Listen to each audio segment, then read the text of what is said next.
नमस्कार दोस्तों, आपका स्वागत है रुपया रिपोर्टर में।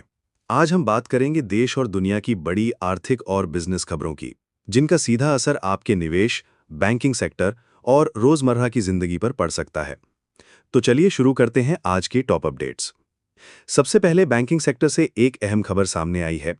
निजी बैंकों को इस बार भारी झटका लगा है, क्योंकि जून क्वार्टर में लोन लॉस प्रोविजनिंग यानी एनपीए के लिए पैसा अलग रखने की प्रक्रिया 3/3 ऊंचाई पर पहुंच गई है।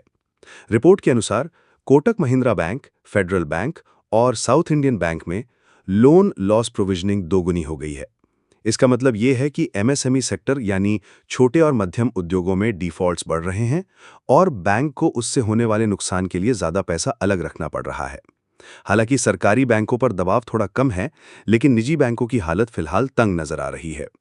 अब बात करते हैं ग्लोबल मार्केट की। ब्लूमबर्ग की एक रिपोर्ट बताती है कि अगले 12 महीनों में उभरते बाजारों के शेयर विकसित देशों की तुलना में बेहतर रिटर्न दे सकते हैं। फंड मैनेजर्स का कहना है कि अमेरिका और यूरोप में ब्याज दरें और महंगाई अभी भी चिंता का विषय बनी हुई हैं, जबकि भारत और अन्य एशियाई देशों में ग्रोथ स्टोरी मजबूत दिखाई दे रही है। यानी अगर आप निवेशक हैं, तो उभरते बाजारों में निवेश करना आपके लिए अगले 1 साल में ज्यादा फायदेमंद हो सकता है। अमेरिकी फेडरल रिजर्व ने ब्याज दरों में बदलाव को लेकर नया संकेत दिया है। उम्मीद जताई जा रही है कि अगले कुछ महीनों में फेड ब्याज दरें घटा सकता है। इसका असर वॉल स्ट्रीट पर भी दिखा, जहां एआई कंपनियों जैसे एनवीडिया, माइक्रोसॉफ्ट और अल्फाबेट के शेयरों में तेजी आई है। अगर ब्याज दरें घटती हैं, तो इसका सीधा असर भारतीय शेयर बाजार और विदेशी पूंजी निवेश पर भी देखने को मिलेगा। स्टार्टअप्स की दुनिया से एक बड़ी खबर सामने आई है। बेंगलुरु स्थित फिनटेक स्टार्टअप कीवी ने vertex ventures, nexus venture partners और उमीडियार नेटवर्क से $24 मिलियन की फंडिंग जुटाई है।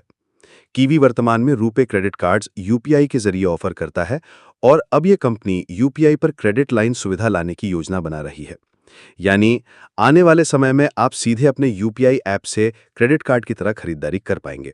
ये भारत के डिजिटल पेमेंट सिस्टम के लिए एक बड़ी क्रांति हो सकती है। इसी कड़ी में हैदराबाद की एनमोविल नाम की सप्लाई चेन कंपनी ने $6 मिलियन फंडिंग जुटाई है। ये कंपनी एआई और डेटा एनालिटिक्स की मदद से बड़ी कंपनियों को सप्लाई चेन सॉल्यूशंस देती है। ये भारतीय स्टार्टअप सेक्टर के लिए एक और पॉजिटिव खबर है, क्योंकि इससे साबित होता है कि विदेशी निवेशक अब भी भारतीय स्टार्टअप्स पर भरोसा कर रहे हैं। अब चलते हैं यूनाइटेड किंगडम, जहां सरकार बड़े पैमाने पर फेशियल रिकग्निशन तकनीक लागू कर रही है। इसे अब सुपरमार्केट्स, फेस्टिवल्स और सार्वजनिक जगहों पर इस्तेमाल किया जाएगा, लेकिन कई मानवाधिकार संगठन इसका विरोध कर रहे हैं। उनका कहना है कि इससे प्राइवेसी और नागरिक स्वतंत्रता पर खतरा बढ़ सकता है। वापस आते हैं भारतीय शेयर मार्केट पर। ईटी मार्केट्स की रिपोर्ट कहती है कि निफ्टी का 24,700 पर मजबूत सपोर्ट बना हुआ है। यानी अगर मार्केट गिरता है, तो निवेशक इस स्तर पर खरीदारी कर सकते हैं। साथ ही एलआईसी को आईडीबीआई बैंक में पब्लिक शेयर होल्डर का दर्जा मिलने की खबर भी आई है, जो आईडीबीआई के शेयर पर असर डाल सकती है। तो दोस्तों, ये थी आज की बड़ी आर्थिक और बिजनेस खबरें। आपको कौन सी खबर सबसे ज्यादा असरदार लगी? बैंकिंग सेक्टर का दबाव, स्टार्टअप्स की नई फंडिंग या फिर अमेरिकी ब्याज दरों का अपडेट? हमें कमेंट करके जरूर बताइए।